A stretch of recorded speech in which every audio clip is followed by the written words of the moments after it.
কে কি চায় তার এটা তার ব্যক্তিগত প্রশ্ন। আপনিও তো অনেক প্রশ্ন করতে পারেন। এখন আরেকটা প্রশ্ন করবো, এই বোন আরেকটা, ভাই আরেকটা প্রশ্ন করবো, কার কি কোথায়? ভাই আমার ছেলে মেয়ে সবই দেশে, আমি একা দিয়ে কি করবো? আর কারো কোনো কিছু?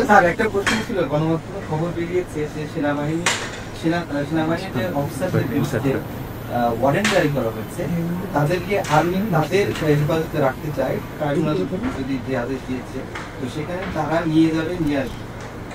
এখন প্রসিকিউটর বলেছেন যে একটা সাবজেক্ট যদি করে বা কোর্ট যে আদেশ দিবে সেটা, এটা নিয়ে আপনাদের কোনো নির্দেশনা আছে কিনা, ব্যবস্থা আছে? এইটার ক্ষেত্রে শোনেন না, এটার ক্ষেত্রে আমরা আইনি যে প্রক্রিয়া ওইটা আমরা গ্রহণ করবো।